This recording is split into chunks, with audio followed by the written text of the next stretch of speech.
Three authors have all been here before and are most welcome back. So we have Andrew Grant. You'll figure out which one's Andrew.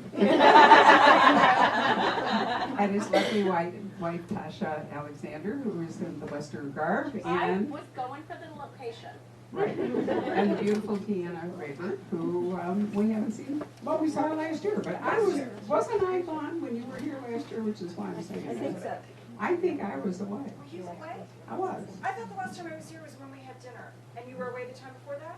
Maybe. It's all Well, right. whatever. I You know. can hear a lot. So that was a key statement. You heard the word dinner. One of the reasons that authors flock to the Poison Pen is for the after party. We don't all go and change into, some other designer's clothes or something, but we definitely eat. So that makes it even more fun. Anyway, guys, come on up. Welcome back. Andrew, you and I share the microphone here. Those beautiful women. Down there. Wow. So this turned out really well. Tasha was not able to join us in October, but we might not have Andrew as well as Deanna and Tasha all together Well, tonight. I heard the weather's better in January, so. And I can see that you were out in the sun. I was. I'm like feeling a little burnt right now. She wrote me a letter and said the other day, an email, and said, it's going to be 70 in Phoenix. I don't know what to pack. Which is the reason. It's cold tonight. It is all her fault. Hey, the weather forecast said that. Gotcha. All right, well, Tasha, since you're first up, why don't I ask you guys a few questions, and then hopefully we'll just move it on and you'll talk to each other. Santorini is one of my favorite places. Me too. It's Yeah, it's you're on. on. So, in the long life of Lady Emily, now married to Colin, but previously married to somebody else, you've traveled them all around. But was it always in the cards that her first husband might Yes. sort of reappear? Well, not from the very, very beginning, but I think it was just, Philip was an interesting guy, and we really never got to know him all the way, because, when you're That's dead, 'cause he was dead. people Right. don't really get to know you very well, unfortunately. But also, it's just an interesting emotional situation for Emily, because she has Colin, the love of her life, who she was able to fall in love with only because Philip died. Colin was Philip's best friend. Right. And so, that's a little awkward when you marry your dead Well, it husband's is, best friend. but I thought one of the really driving forces of your first book was her grief and regret that she married Philip kind of because it was, expected or something, and then only discovered later how much he cared about her and wished that she had known all that. Yeah, because I think, we think a lot about Victorian marriages and how you have the arranged marriage or the quasi-arranged marriage. And generally, I think when we think about them, we either think about them going horribly wrong, being terrible matches, or that, oh, it's this nice love story and it worked out and they fell in love. But with their marriage, I wanted it to be that it wasn't a bad marriage. It's just that because her expectations were so low, she had no reason to think she should be in love with her husband. And, when you're getting married very young, you're completely inexperienced. You come out into society, you're never around men except in a very chaperoned, supervised sort of way. It just wouldn't have occurred to her to really get to know this man. I mean, a lot of aristocratic marriages, they have very separate lives. Partly because if you're in an arranged marriage, you need your heir and your spare, but then after that, come on, let's let you go do something fun and find someone you actually like. So you have the houses even set up for that. So, but I thought it would be interesting to have that, it's not that it was bad and Philip wasn't awful or that there was some, something keeping them apart other than, he dies, which is really inappropriate of him, I guess, inconsiderate. But he does. Let's not forget he settled irrevocably on her an enormous fortune. So, Right. which And he died in Africa, so Right. we didn't actually see him die, so Right. there's always that. But I like the idea of exploring the emotions of a young woman kind of doing what was expected of her and not having her expectations really turned over until after the fact. I mean, if Philip had not died, she probably never would have fallen in love with him. all true. And yet, I'm laughing because I'm looking at Deanna, who's Veronica's meanwhile has decided to completely transcend all this. I mean, Emily fell in love with Colin and things kind of turned into, but Deanna, you've got Veronica, and possibly a suitor, well into She it has before. a stoker, we don't know what it is. Yeah. But anyway, she's a totally different creature than Lady Emily. She is as there's definitely a night and day thing going on there. Emily's a lot closer probably to Lady Julia from my first series, Right. who had a very conventional marriage, and then her husband died, and she got a life. I didn't want you to panic. He's the second husband. Well, that's true. That's true. It's not your starter marriage, it's the real one. I did go wrong not having the, where's my irrevocably settled upon me fortune? That's where I went wrong. That's Don't where look at me, that's not my job. That's the first husband's job.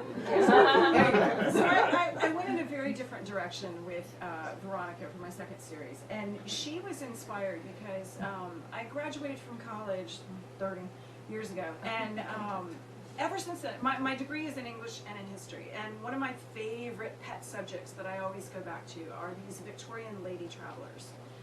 If you don't know a lot about Victorians, you think that Victorian women were sitting in the parlor, tatting lace and gossiping about the vicar. And a lot of them were, but there were a fair number of them who packed up their parasols and their petticoats and hit the open road. And they did it in a really unique way. For most of these women, they started off just as conventional as you would have expected. They taught Sunday school, and they arranged flowers, and they had tea parties. And sometimes they had really pretty poor health. And they had family members they had to take care of. And then obligingly somebody would die and leave them money. Because if you're a Victorian woman, that's the only way you get independence, is if somebody gives you money. Being a widow and having money Well, is yes. the most Yes. independent you Yeah, could oh, have. absolutely.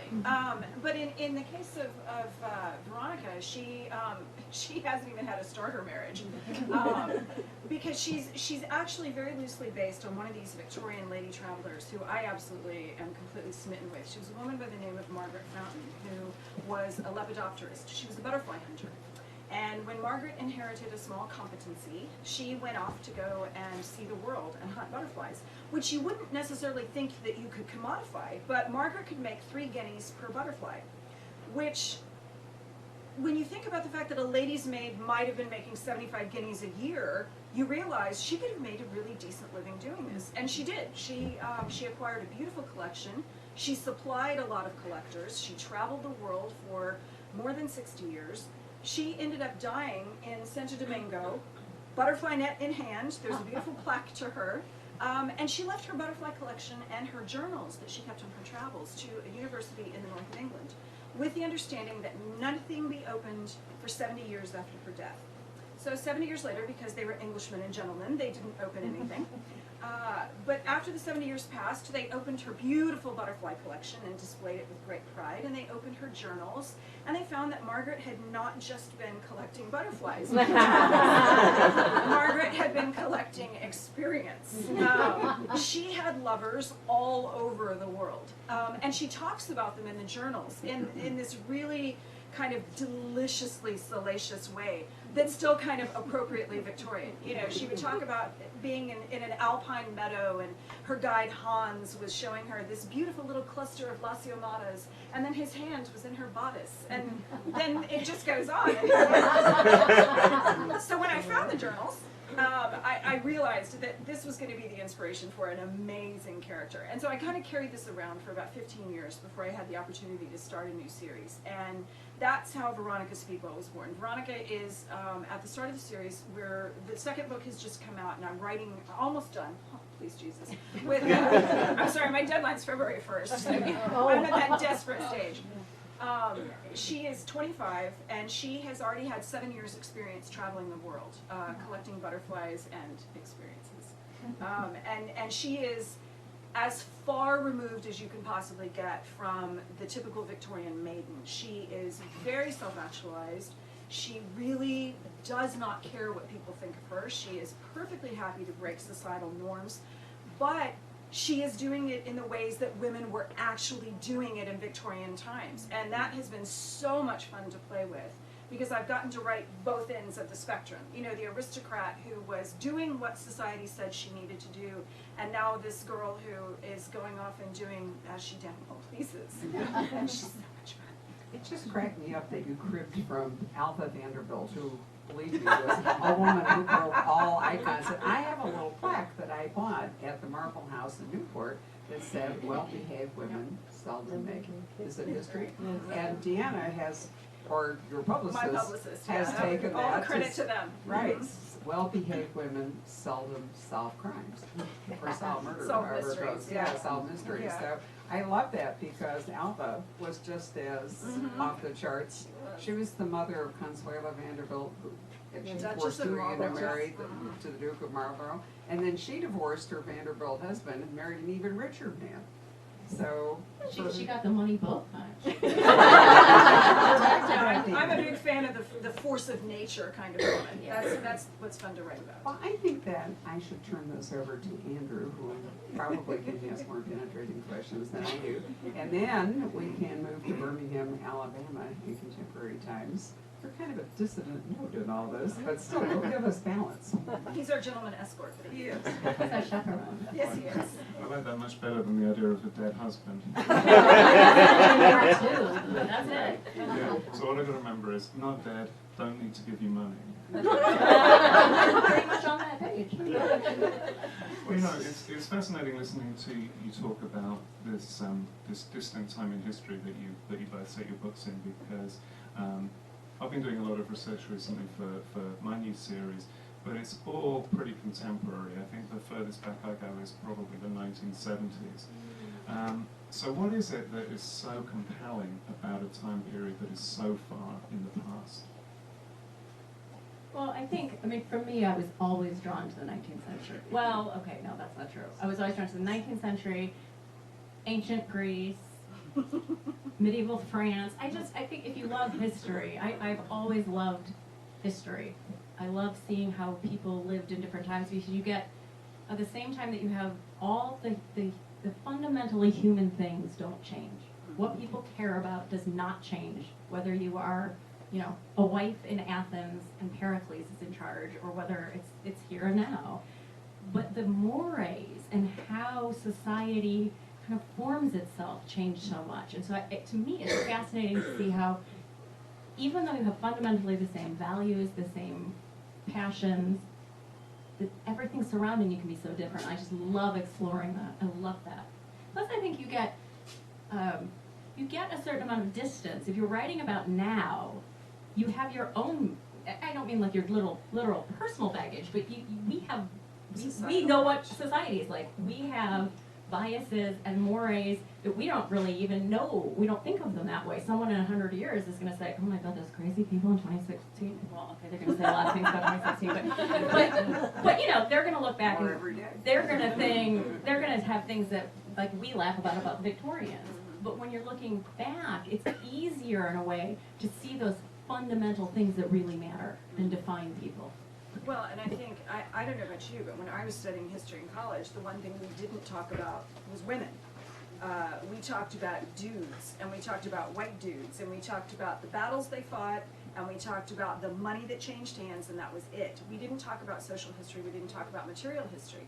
So for me, it was always a matter of what were the women doing, and going and finding out what they were up to. And I got particularly drawn to the Victorian period because it was a period of extraordinary and unprecedented change. Nothing changed as much as it did during the Victorian age, any time prior to that. At the start of the century, and when I'm talking Victorian age, I'm talking very roughly from the Regency period up to 1901 when Victoria died. At the start of that century, you got around on horseback. That was as fast as you could go. And your artificial illumination was candlelight. If you had money for beeswax candles. By the end of the century, motor cars and electric lights. And in the interim, you had steam engines come through, you had the railways being laid, and you had gas lighting. And so to navigate that kind of change was so extraordinary that there were people who actually had nervous breakdowns over not being able to handle the technology. because it was just too much at one time. And so seeing how people responded to those things is really, really fascinating. And to me, it helps put into context a lot of what we're going through, because if you had told me when I was a teenager, okay, you're going to carry around a little tiny computer, and it's going to have the entire information set of the world on it. You're going to be able to talk to your child, you know, when she's at home, you know, still going to college and you're out on book tour. You're going to be able to exchange messages with these things called emojis. I would have thought you were absolutely insane. But to me, that's one of the most fascinating things, is watching how they navigated change. And also the Victorians in particular. The other thing I find really remarkable about them is they were so much more modern than we tend to think that they were.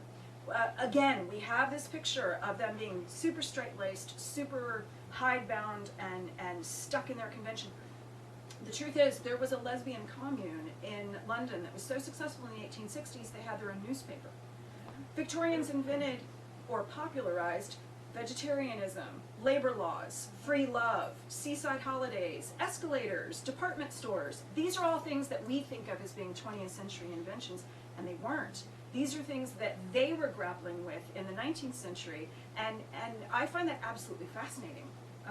And we have so much more in common with them than we think we do, because we see these pictures of these po-faced people, and we think that they were all super uptight and super cranky, and no, they were seriously getting their freak on.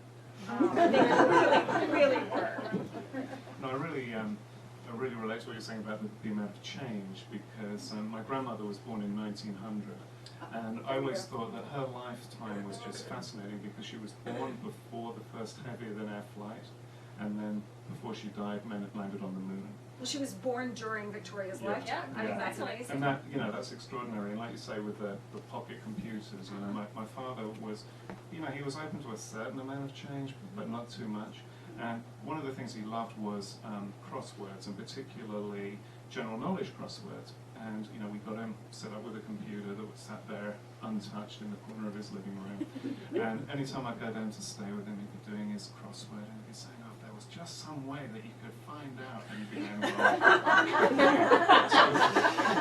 so you know, one of his catchphrases was always, all changes for the worse. So a lot of things did change. But you know, when you are reading, particularly you mentioned the journals of these people, what is it that strikes you more? Is it the ways that we're different now, or is it the ways that we're the same?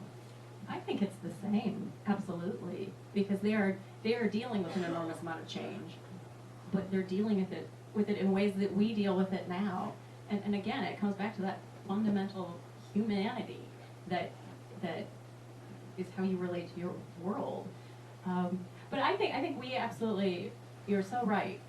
We have bought hook, line, and sinker the Edwardians' view of their stodgy grandparents, and they had no idea that their grandparents were wild.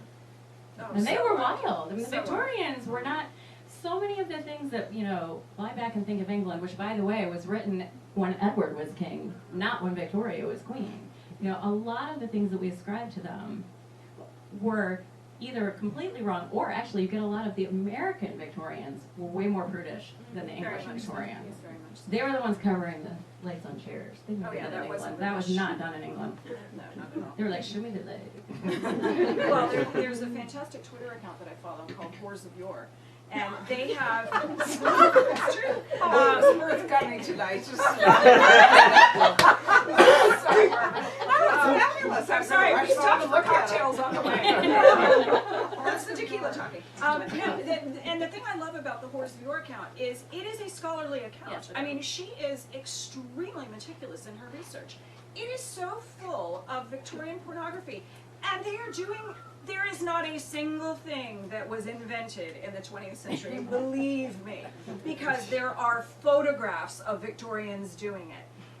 And once you wrap your head around the fact that there's really nothing new under the sun, suddenly they become a lot more human. And when you pick up a collection of letters that a woman is writing because she's upset because her son is going off to war in Afghanistan, you kind of think, well, really nothing's changed, because, you know, she's writing this in the 1880s and they're at war in Afghanistan.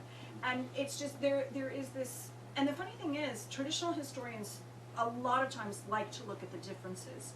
And what I've noticed is that writers, particularly female writers, always seem to dial into the similarities. We're always looking for the humanity, we're always looking for the connection, we're always looking for the ways to say, oh wow, we're not that different. We really are the same. And there are some, you can even see some fantastic photographic outtakes of Victorians when they're caught laughing.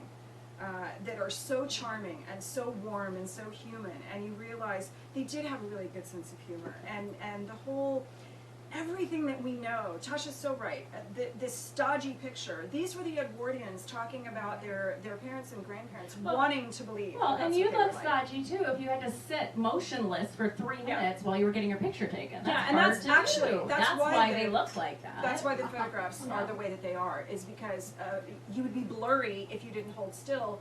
It's too hard to hold a smile for 3 minutes, so, you know, give us your po face and that'll be that. But you mentioned that that idea of reading someone's memoir while she's thinking about her son heading to war. Obviously, based on the kind of books that we write, there was a lot of crime in those days. Do you have a sense that the moral values were particularly different in those days? I think there's certainly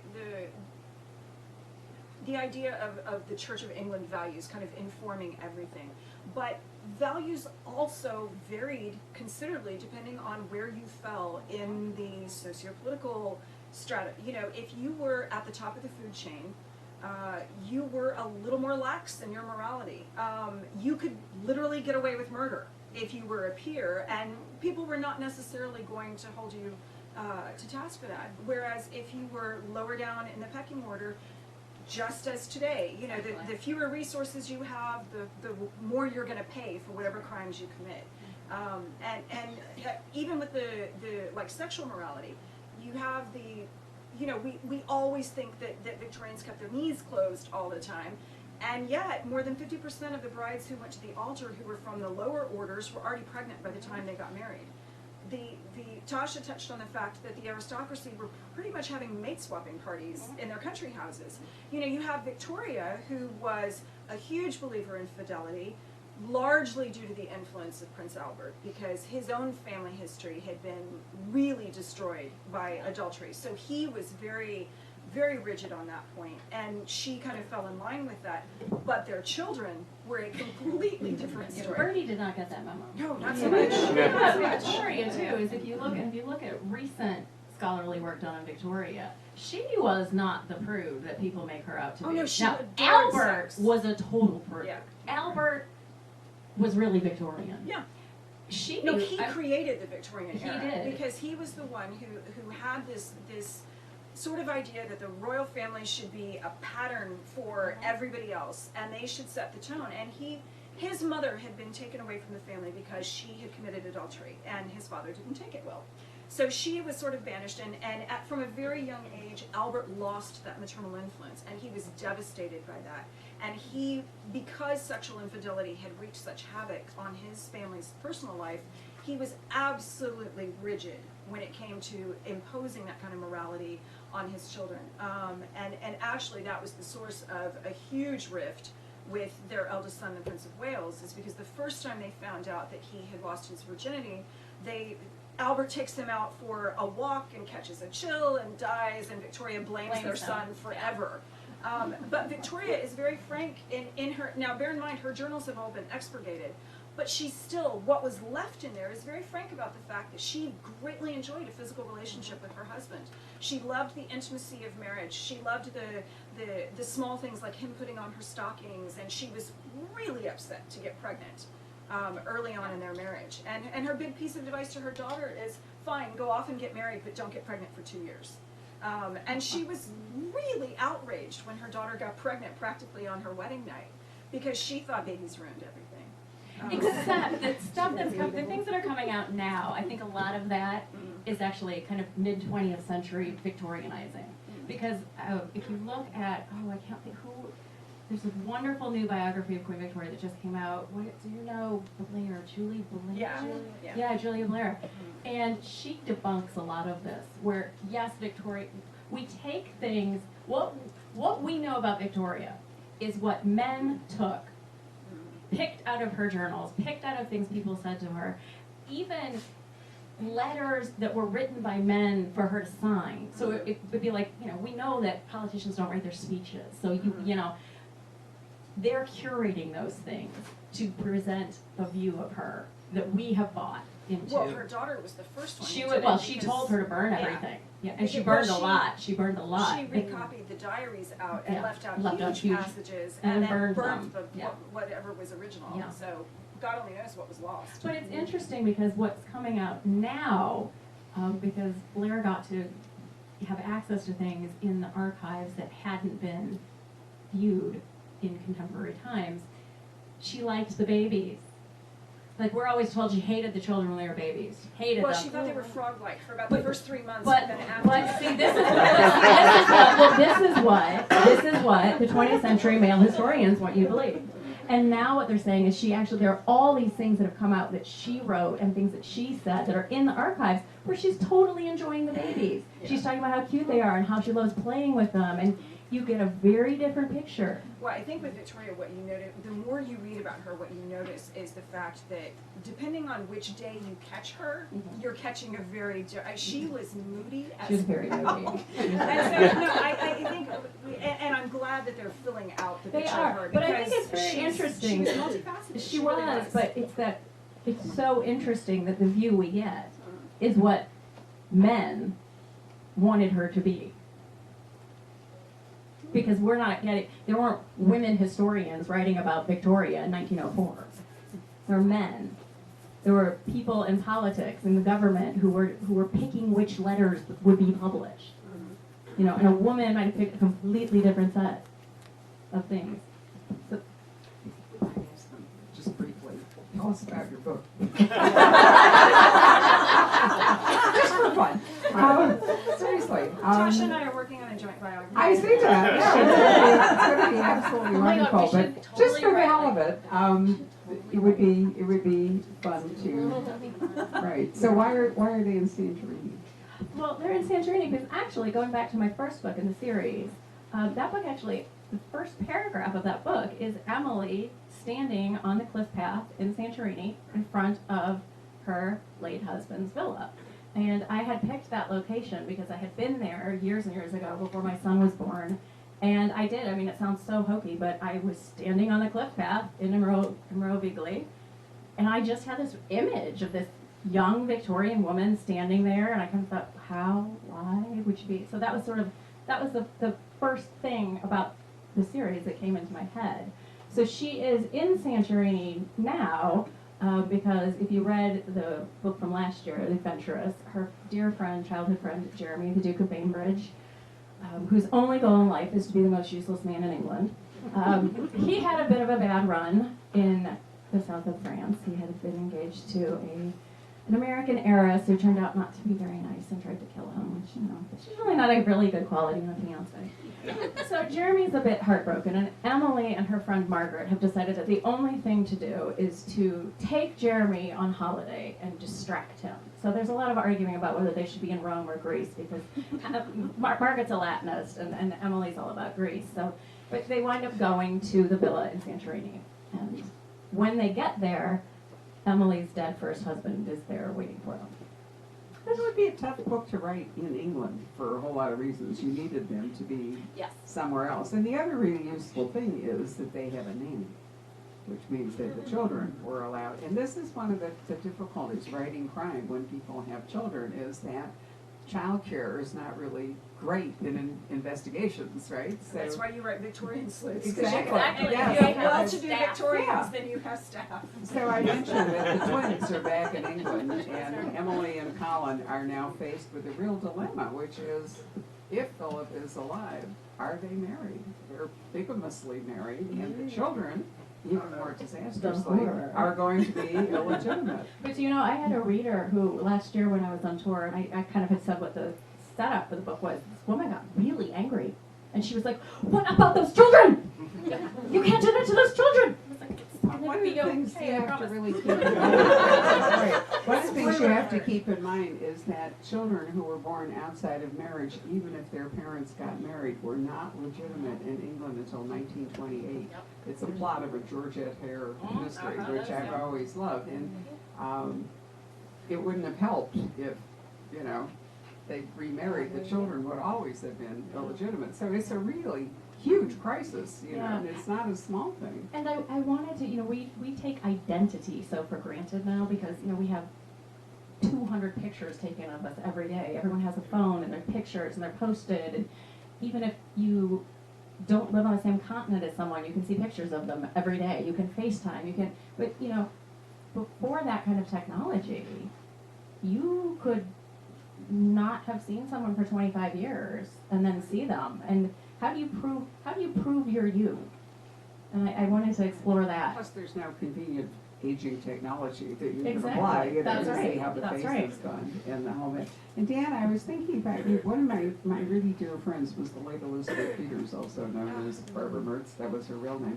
And we once had a terrific discussion at her home about what these Victorian women did who went up, because Amelia Peabody is actually based on, I can't remember the Amelia name of the one. Edwards. Amelia Edwards, Edwards. thank you. And so I said to her, so off they're all, you know, they're going up the Nile, they're off in wildest Africa and all, but presumably they're still having sex, so how's that working out? Because, you know, and she said, you know, no, they didn't, because the only surefire contraception was abstinence. And if you were going off for 2 or 3 years, you know, way beyond medical help and all the rest of it, you really didn't want to be pregnant. And so, you know, all other technology was moving along, but contraception, But I think they had some. I Yeah, agree there with was you, some but it was rudimentary not foolproof. contraception. Yeah, it was, there Right. was rudimentary contraception because certainly every prostitute in England would have been popping out a baby a year otherwise. But it was not foolproof. So your lepidopterist obviously had either mastered it or she was just well, lucky. you know, there are, I mean, there were condoms, there, you know, Right. they were, if you were a woman who paid attention and you were, I mean, Veronica's a scientist, she is a natural historian, she can certainly, assume some things about her own biology and take certain steps, and there were things that, you know, people didn't necessarily talk about, but you could relate things, you know, to each other kind of surreptitiously about how to take precautions and how to make sure these things didn't happen. The problem was ladies weren't supposed to know those things, and if you did know them, you weren't supposed to fly in the face of God and use that knowledge to prevent the babies. So yeah, you had to be discreet and you had to be, you know, fairly. That's why, you know, once you popped out your heir and the spare, if you decided to go gallivanting, it was fine. And if your younger children looked nothing like your 2 elder children, That was okay. yeah, nobody talked about it. William Carey. So, well, I was going to say that, but I didn't. Don't get me started on the brand. English would That's not get away with it, that's fine. So anyway, just briefly, what happens in Veronica, a curious beginning, we met them, and now Yes. here we are in a perilous undertaking, and what is it that, I love this phrase, the instigating incident. What was Instigating that incident that is got it going? that a person who is significant to Veronica. Veronica has an interesting backstory to her identity that is revealed in a curious beginning. And a person who is a part of her backstory, whom she has never met before, comes to her and says, I know you're smart and I know that you're sleuthy and resourceful, and I have a friend who's about to be hanged for murder. And I know he didn't do it. I can't come forward. I can't tell people how I know he didn't do it, but you have to take my word for it, and oh, by the way, you have to save him. And Veronica, as much as to say, yes, I'll do this because then I can thumb my nose at you, agrees to do this. And so she and Stoker undertake to save Miles Ramsforth from the hangman's noose. Jeff Abbott, by the way, named Miles Ramsforth. Oh, really? You had yes. naming rights? Yes, we had, no, we were having a Twitter conversation, and I was throwing it out there. Jeff Abbott, who writes contemporary thrillers, I'm sure all of you know who he is. We are convinced we are distant kin, because we share a family surname that is unusual, and it's from the same part of the country. So my cousin Jeff Abbott is how he wants to be credited in the acknowledgements. Named this character. He said yes, if he's a Victorian roue and cat, he needs to be named Miles Ramsforth. So that's down to Jeff Abbott. But yeah, so that's their goal in this one, is to save Miles from the hangman's noose, because they have a week.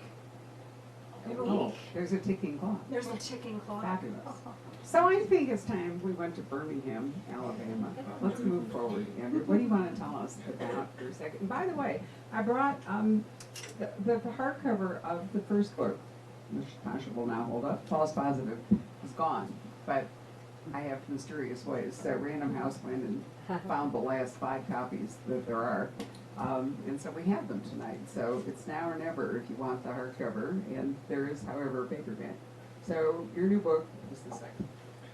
Thanks, Barbara. Yeah, the new book, False Friend, follows on very hard on the heels of False Positive.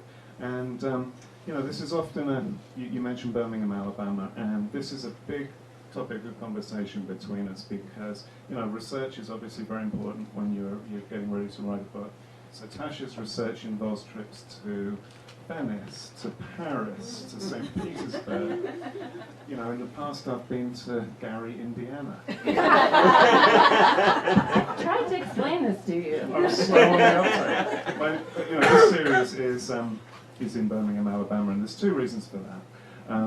The first reason is a kind of sensible one, which is that when I was thinking about the way that this first book would work, it was necessary, the mechanics of the plot required there to be a place where you had a cabin in the woods near to a major city. And I mean, there must be hundreds, if not thousands, of places like that in the United States. But the only one that I had personal knowledge of was Birmingham, Alabama. So I thought, why reinvent the wheel? I already know that there's a place that will work for the story. Why not write it there? And the thing that really sealed the deal for me is that I'm from Birmingham, England. And I just really like the symmetry. I thought, you know, I live in Chicago, well, I'm in the process of moving away from Chicago, but currently live in Chicago, and Chicago is the sister city of Birmingham. Is that? Yeah, it is, yeah. And so I like that symmetry, and then I like the symmetry of where I'm setting my series being, you know, because Birmingham, Alabama, you probably know, but it was named for Birmingham, England, because it was a big industrial powerhouse. So it was, it really made sense for me to do that. So the place is the same, the main character is the same, and the story picks up very much where this one finishes. You have given him basically a Cajun name because his name is Cooper Devereaux, so he could in fact be a cousin of Dave Robichaux. Yeah, and you know, the name was fun because the first book, in fact, really into the second book too, that one of the big themes is about. Tasha mentioned it earlier in terms of historical stuff, but for me, the idea of identity, it's how much of your identity comes from what you yourself want to do, and how much of it is based on what you inherit from your family.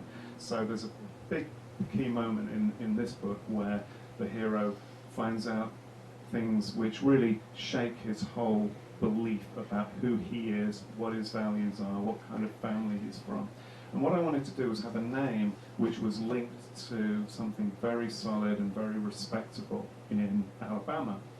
And when I was reading about the history of Alabama as a whole, I came across this, and being English, I found it extremely funny, this incident where a bunch of Bonapartists came over from France, and they decided to set up a new French colony for some reason in Alabama. So they buy some land and set about farming it. Only there's 2 problems. First problem is they're terrible at farming. You know, they're basically aristocrats and they don't know how to do it. So they struggle, you know, there are all these images of them in their kind of frayed ball gowns trying to till the soil. They do a terrible, terrible job. And their colony is teetering on the point of collapse. When they find out the second problem, which is that they were also really bad map readers. Because the place that they tried to cultivate was actually not the place that they bought. So the Bonapartist colony failed miserably. Some of them went back to France, but a lot of them stayed. But instead of trying to set up their own independent area, you know, they kind of merged into the existing communities. Birmingham wasn't there yet because it was an industrial revolution, you know, product of the Industrial Revolution. but these a substantial number of French people stayed in Alabama. So you can trace some of these French names back along the way. That's really interesting, because I know, the Cajuns came from Canada and, migrated around to New Orleans. I never really thought about them being in Alabama, because Georgia was actually a penal colony originally, British and all. But Alabama's beautiful. It's along the Gulf Coast, it's reasonably fertile land. It's had a bad rap, sort It's of, got for good ever barbecue. since the civil rights movement, but. Yeah. But I mean, the first time I was there, somebody was driving me, and I looked out of the window at this cotton field. Have you all seen cotton fields?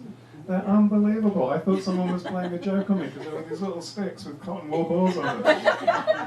They grow it here in Arizona. It's actually one of the 5 C's in Arizona, along with citrus and cattle and so forth, in the Pima Indian Reservation, right to that side of Scottsdale.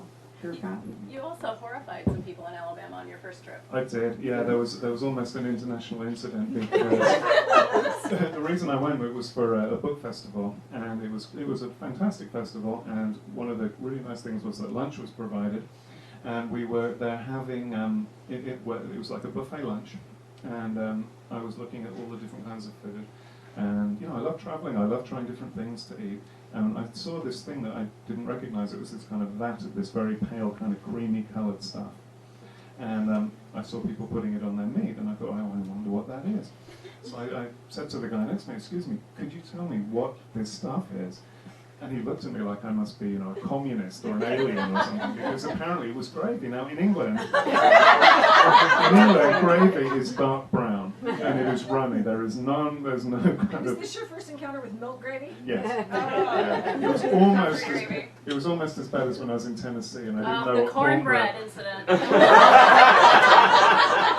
the other thing is that more often goes on biscuits than on meat, which is going to really Yeah. I think confuse there you. must have been, was there country fried steak or something? It must have been something. Biscuits and gravy? But that's the other thing, in England, a biscuit is what you call a cookie, right? So the first time I come to Chicago, Tasha picked me up at the airport. We were driving into the city, and I saw this place that was advertising chicken and biscuits. And I was thinking, what, like a chocolate chip cookie with a chicken pressed on it? I was just thinking, I've made a terrible mistake. It's fascinating. I think it's so interesting that you and your brother, both from Birmingham, have chosen to write these quintessential. Jack Reacher couldn't be more, an American Western. And Cooper Deborah, you're writing an American police procedural with a propulsive thrust, because you really like the action to move. Yeah, well, I think a big part of that is that if you're looking at something through an outsider's eye, you see, you probably just pick up on little things that are different, that are just taken for granted. It's the same when Tasha comes to England. There are things you're saying, well, what about this? Why does it? And to me, I don't even notice them because they're so obvious. So I think for me and my brother, it's very useful to be able to, we've been here long enough that we feel familiar, but at the same time we still pick up on things that only an outsider would see. I would like to say that I think that American readers have been generally kinder to you and your brother than, say, to Deborah Crombie or Elizabeth George or Martha Grimes, who took a lot of shit for writing British books among the Brits when they were American. They really did. There was a lot of hostility. Yeah, absolutely. Because they were writing contemporary. I think if you're writing historical, it doesn't come up as often, but it was really fairly virulent. They can be virulent. I had a very nasty email from a woman in England who, it was a cookie biscuit thing that I had written it all in British English, and then my U.S. publisher was like changing it all back. Because, we're not smart enough to figure out what pavement is, apparently. And I would find, right, and you get to a point where, like, thank God, really thank you guys that we don't have to keep doing that, because there does come a point where you can say, no, actually I'm saying pavement, and we're moving on, and they let you. But at the beginning, you don't get to make those decisions. And so this woman had written me this and it was so English. It was just that, you could just hear the disdain and the, but very smart at the same time, But I wrote her back. It's so hard. What do you do with these Tasha, letters? you never write them back. Well, I know. Never engaged. That's the rule. But you know what? I was far enough along, and I just thought, you know what? I am really sick of people. You know, I know, okay, I get it. And so I wrote her back, and I just said, you know, I appreciate your careful reading. I actually do know that you would say biscuit, and my husband is English. This is not news to me. But I explained to her that early on in your career, your editor, copy editor, it's usually the copy editor at that point. Yeah, the copy editor will make these changes. I mean, I had rounds early on in my career over a copy editor who wanted to change trousers to pants. And I was like, yeah, you can't do that, okay? Because pants in England is underwear. So you can't say that Colin tossed his pants over the chair, okay? Totally different story. Totally different story. But the thing was, when my books were first published in England, I got so excited because I thought, this is great, because now I'm going to get the opportunity to go back and put everything back to the British. And you know what my English editor, she said, oh, we don't care about that. It doesn't matter. Everyone watches American television. We're used to it. So I didn't get to. But I said this to the woman in the email. I said, you know, I even said, I went to my editor and da-da-da. And then she wrote me back, and she was absolutely horrified. She said, I had no idea. I did not think that, it was really, she's like, she basically said, I thought you designed the cover. I thought you picked every word. No, but people don't know. Yes, People don't we kept know. them in our basement. Our children draw them. Scholastic made a decision to translate Harry Potter for Americans, and it was great for us. We made a killing selling the imported British edition. No, I mean, they were giving away Harry Potters on street corners, you know, so we were never going to sell an actual Harry Potter at full price at the Poison Pen. But man, we sold the British edition just by the... Yeah, the first one had a different title, didn't it? Yes, it Yeah. did. And did anyone notice this is where you can tell the real grammar geeks. You know, there was the other example was the girl with the dragon tattoo series. Right. Did you notice the third one? The apostrophe is in a different place in the English and the American. I will tell you at dinner about your translator, who actually was a classmate of mine at Stanford and lives in Albuquerque, New Mexico. Actually, I will tell you, this is one of my favorite stories. They actually invited the translator. He was here for Camilla Lackberg because he and his wife translate most of the Swedish novels. And somewhere in there, he revealed to me, I love this, he is the translator of the Steve Larson trilogy for the British publisher. And when he was done and sent it in, the editor, you probably know who he is at Burkus, made 2,000 changes because he thought that his English was better than the English of the translator. And my guy, the translator, then said, you can't put my name on it. So he is a pseudonymous translator. Oh, wow. It is not, which is why I didn't know he was the Yeah. Well, but translator. the thing And is, I because thought that was your name is on absolutely it, hilarious. people think that you got That's to right. decide, you got the final word and you But don't. that's a very interesting point because you talk about how the different editions play in the different countries and the different vocabulary and so on. So aside from the little incident I had when my first book was coming out and I got a letter from my copy editor saying, this author is trying too hard to sound British. Aside from that, I thought to myself, how naive you are when you first go into something. I thought, I know the difference between American English and English English. I know about sidewalks and cars having hoods and stuff like that. But it's amazing, American English is actually more grammatically correct than English English, surprisingly. Oh, it was a surprise to me anyway, because I'd always been brought up thinking that, well, I'm English, so I know, but actually, You can really get lost in the subjunctive. You I am really- able to tell you that it's Well, very I had I know this is being webcast, so I hope he's not watching, but I actually had a stalker who objected violently to my use of the pluperfect. Oh my God. Well, But to be absolutely serious, back to your point Right. about the let's different. get down on the street in Birmingham. But it's true. The American audience has been far kinder to me than the English audience has to you guys, and that really leads to, aside from Tasha, why I would rather live in the United States than in England, because here it is much more about whether you do a good job rather than where you're from or what kind of accent you have, and it's a story we've told a load of times, and it's in some ways very trivial, but it's I think it's profound, which was that we were driving to Indianapolis for VoucherCon one year, And for a quintessentially American experience, we stopped at Cracker Barrel. Well, I've never been. Yeah, and you know, actually, I think I upset that girl about the A1 sauce because I didn't know what that You was. didn't know what that But was. anyway, She was very worried as about you know, you. you come out of Cracker Barrel and you have to leave through the store, right? So I think you were paying the bill or something, and I was looking at the stuff, and I was stopped in front of the little gifts that you can buy to take if you're visiting people, and I was stopped in front of these little tiny photo frames, the kind that you would put a baby's picture in. And it just completely floored me because these picture frames, there were blue ones and pink ones, and that's a whole different debate.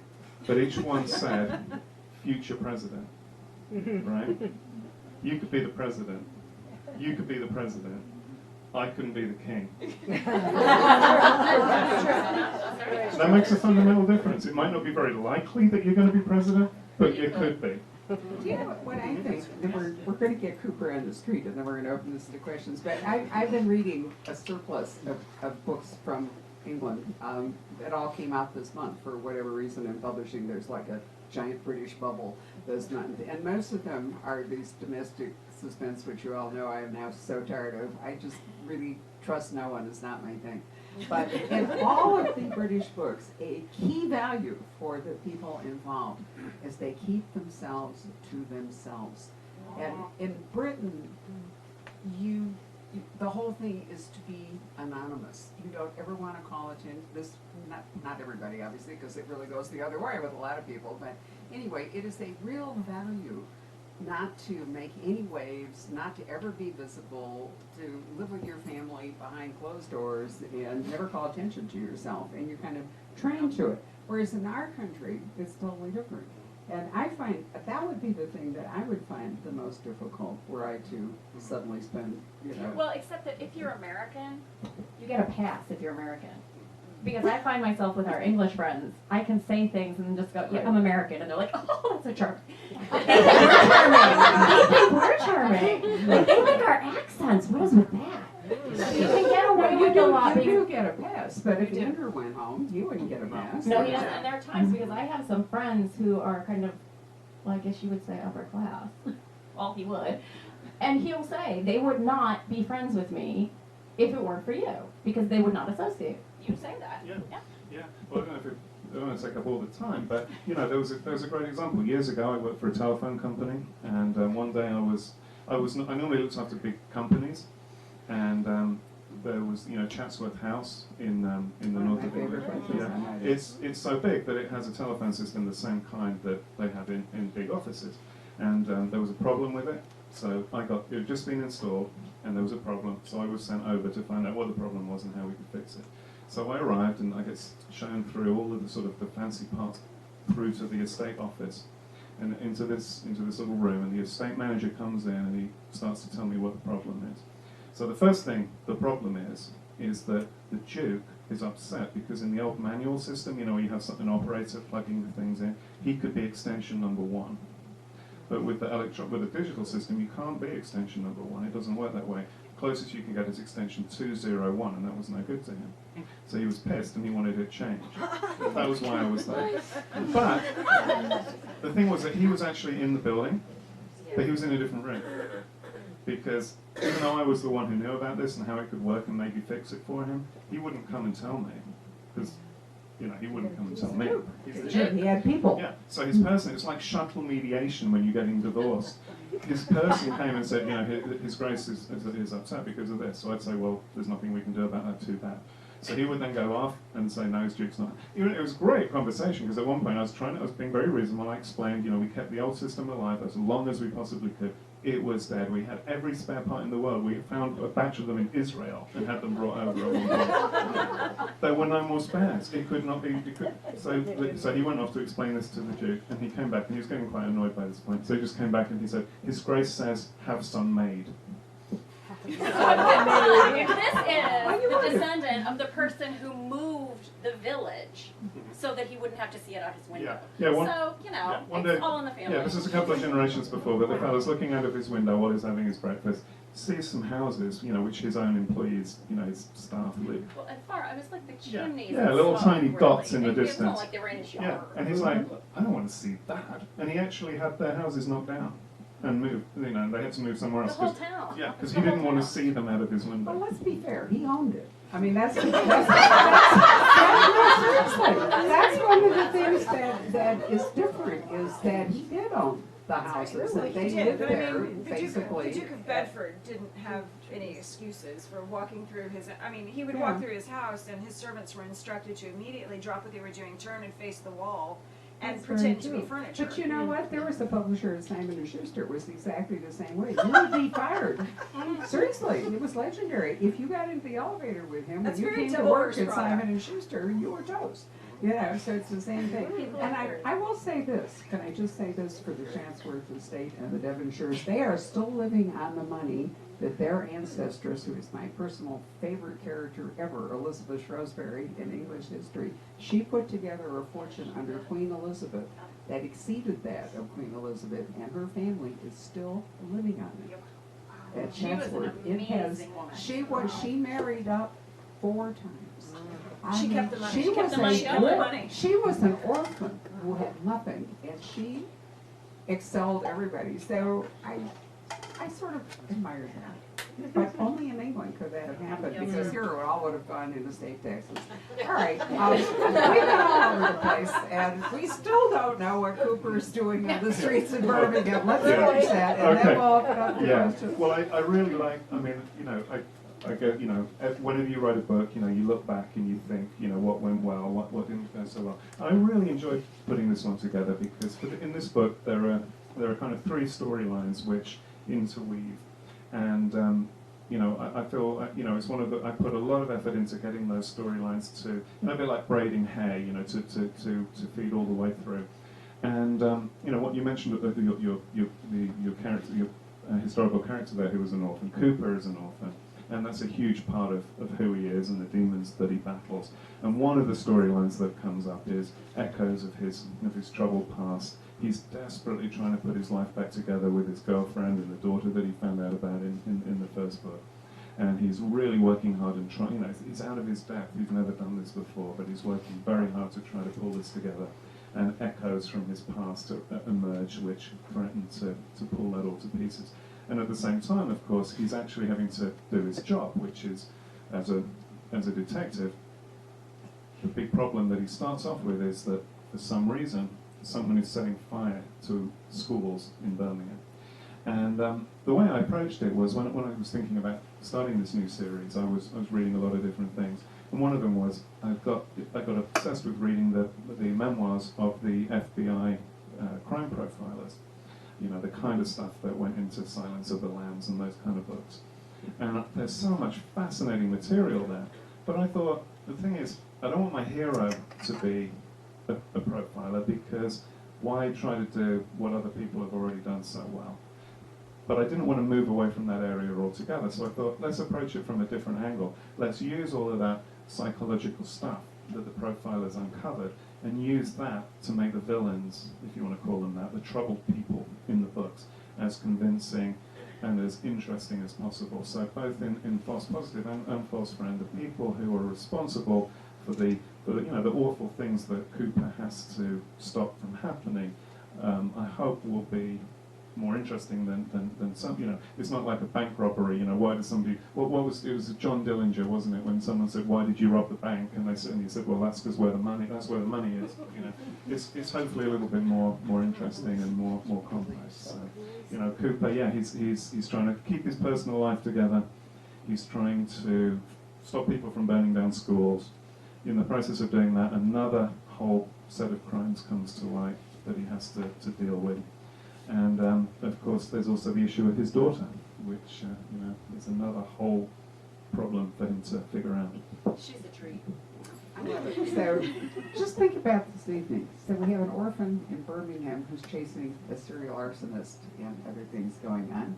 Then we have a potential bigamist on Santorini, whose first husband is coming along, and it's sort of late in Victoria's reign. And then we have the lepidopterous adventuress who, under a ticking clock, has got to figure out whether somebody is really guilty or not and how to save him. Now, is that a spectrum? Or is that A licentious lepidopterist. That's going on the next that page. is absolutely, that's your shout line, Deanna, absolutely, the licentious lepidopterist. I can't That's push a shout. microphone back, and if do you have questions for each other, and if not, ask from the audience.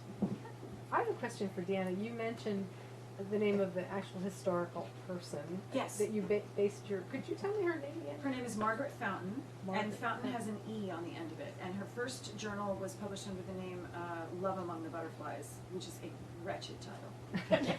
There were 2 volumes that were published, and they're out of print now, but you can generally unearth them pretty easily with out of print booksellers, and most libraries have a copy. Thanks. Don't be shy.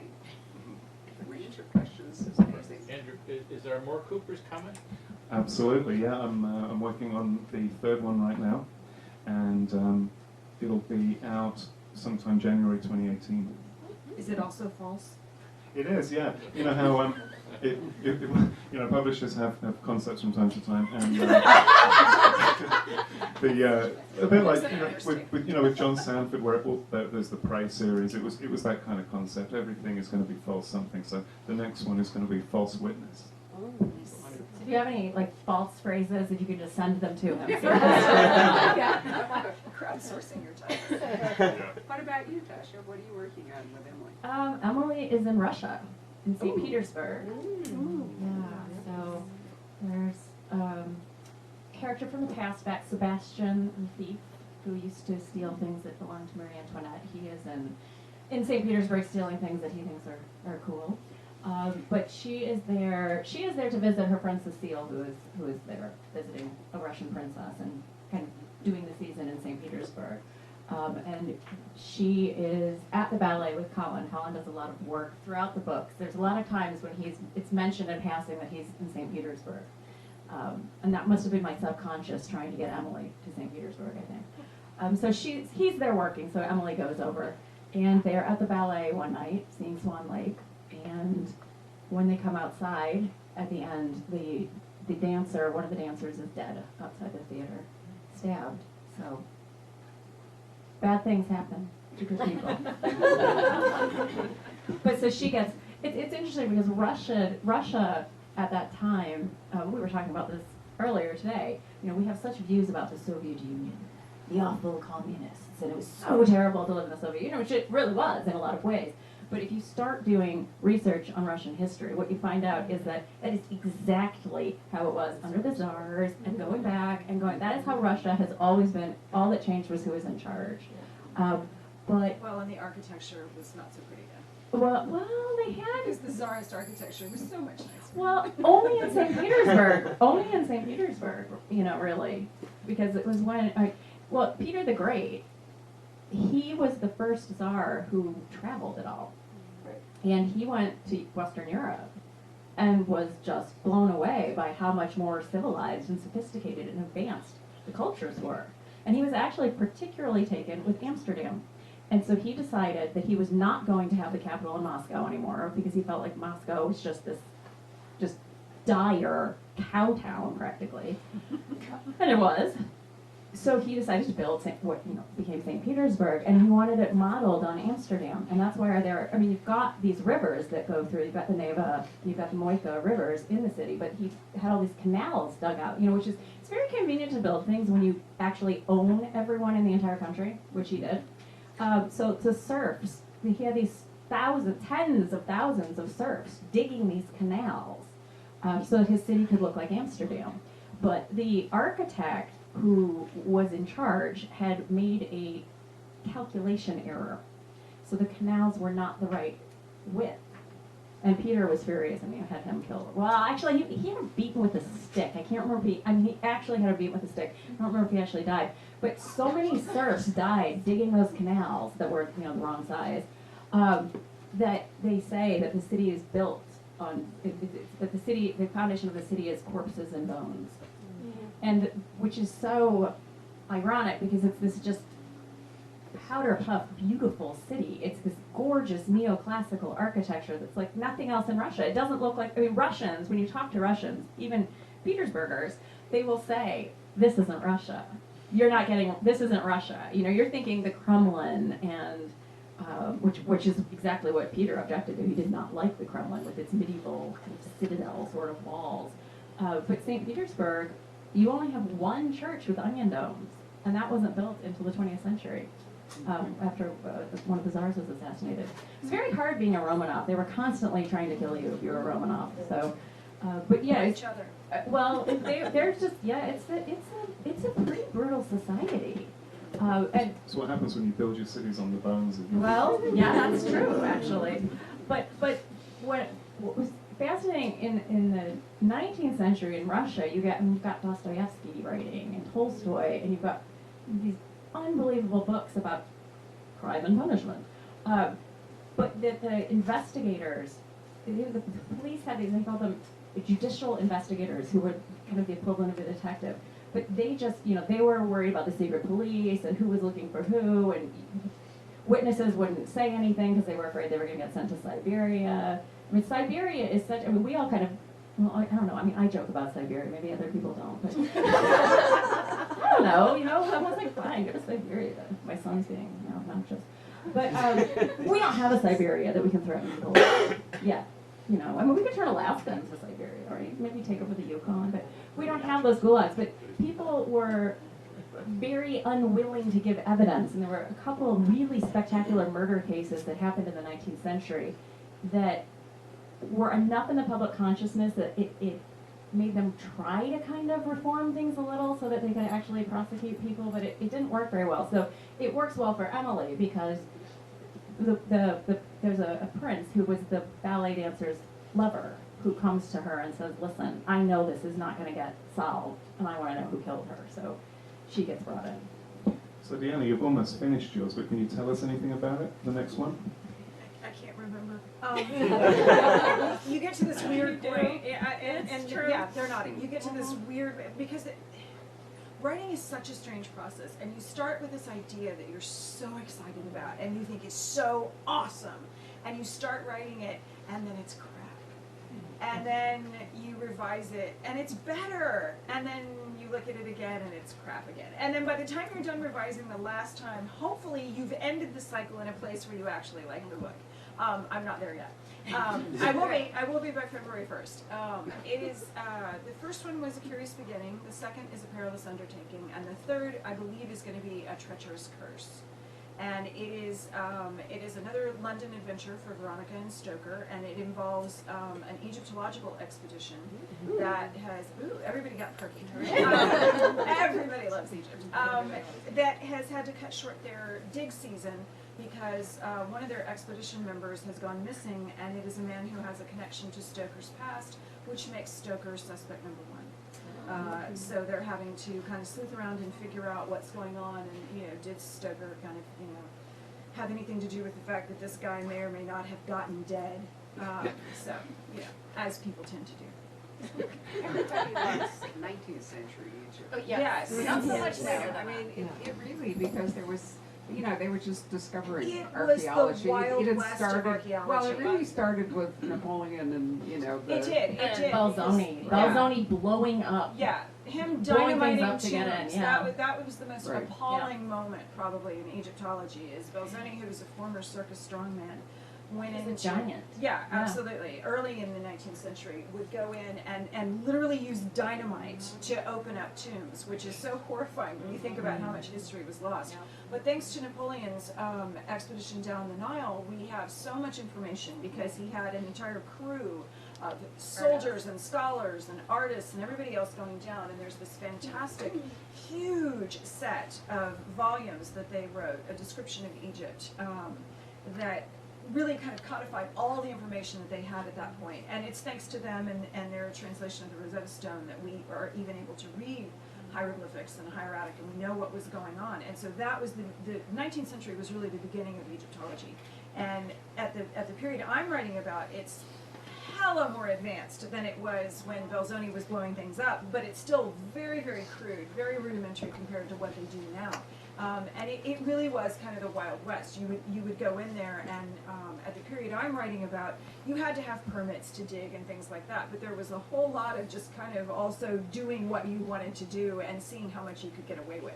Particularly if you were British or French, because you could run roughshod over the native Egyptians, and there really wasn't anybody who was going to stop you. So there was a fair bit of pilfering that went on. It was also kind of like a glamorous, it was like coming to Scottsdale from Chicago in January. Well, it really was. It You was, know, no, the a digging lot of season people was go there in for their health. fact, You know, you go there for your November health because it was a through dry March. climate, it was a Yeah. warm climate. Plus, they were looking for the Nile. I mean, there was a lot. The soil, yeah. But it also was if you would get sent to Egypt for a season if you couldn't get married in London. That too, and but that was and like India, far.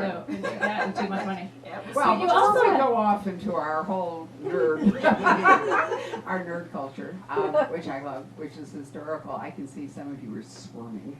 So we probably ought to break this up and let our authors sign books, and you can ask them questions and take photos. And before we do that, I do have, Patrick, what numbers are we working with up there? Like 14 or something? 13, okay.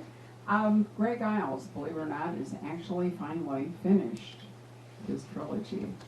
Or actually what happened is the manuscript was so massive they cut it into thirds. No, I'm serious. And this is the third, which he will show up sometime in April to sign. But meantime, I have one I can give away. So Andrew, would you like to pick a number between 1 and 13? You have to be here to win this. So 1 and 13. 12. I know I gave out 12 to somebody, but if they left, hard luck. Is it on here? Yeah. That's you. That's right. I knew I'd given it out, right? Did you pass that over? Oh, thank you so much. So let's give our authors a round of applause. I'm sorry?